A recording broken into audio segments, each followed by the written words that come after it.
huge victory.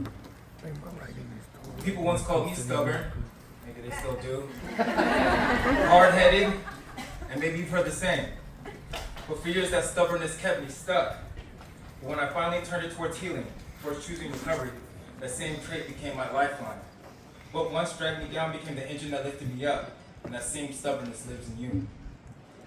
I know what it means to hit rock bottom. I started drinking and smoking and popping pills at 18. That led to harder drugs, and for 10 years I lived wild and reckless until one night that all came crashing down. I got behind the wheel of a car, heavily intoxicated, and took the life of another person.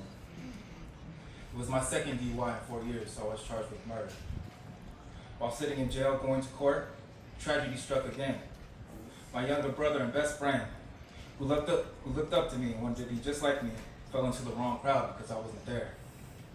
That wrong crowd got him shot and killed on the doorstep of the apartment we used to share. Within 2 weeks, the unthinkable happened. My mother sent one of her sons up to prison for 13 years, and she laid the other one depressed in the ground. That was my rock bottom. Only by the grace of God and my Savior Jesus Christ do I know what it means to rise again. The in-laws of the victim in my case were Christian missionaries. They reached out to me and they wrote to me, not excusing my behavior, but to encourage me and say that they forgive me. Ultimate forgiveness. Each month they wrote me and challenged me and encouraged me to be a better man. And I promised to God and to myself that I would not let that grace go to waste. I would devote myself to breaking destructive cycles and help guide others before they made the same tragic mistake I made. In prison, I pursued my education, earning my associate's degree, and I began working on my bachelor's. When I was released, I returned to the very community I had devastated, not to hide, but to serve.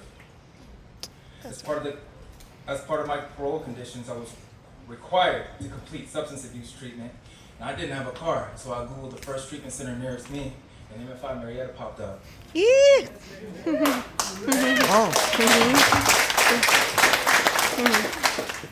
One day after a group meeting, Sonja encouraged me to pursue my counseling path. She gave me all the information I needed to start working towards my credentials. Not long after, my counselor introduced me to that powerhouse and wonderful woman, Rita, right there. Yeah, Rita. Come on, Rita. And she brought me to Denise, and they handed me my first desk and a computer full of client names and Excel spreadsheets. My first job was simple but meaningful. Pick up the phone, call clients who were missing groups, and send out 10-day letters.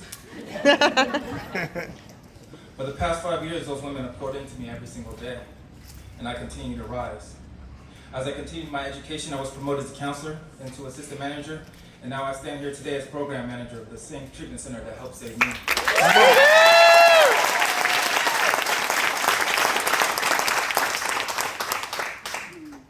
I completed my bachelor's degree last month. I got accepted to graduate school, and I begin next month. And somehow, in between the mix of that, I wrote and published my first book, From Rock Bottom.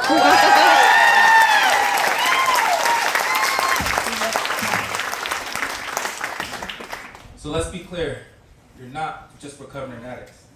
You're fathers, mothers, sons, daughters, friends, survivors. You're creators of new futures. Your past doesn't define you, it equips you. Every scar is proof that you survived, and today proves that you're not just surviving, but you're moving forward. This graduation isn't a finish line, it's a milestone. Recovery doesn't end with applause or a certificate.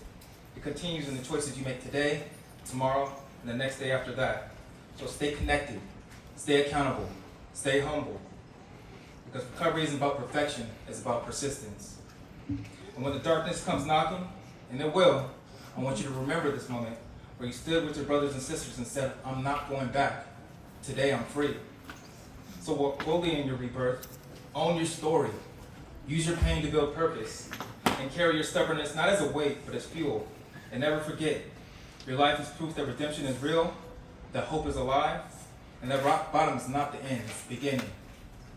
Congratulations, graduates. Your rebirth starts now. Come on, Joe.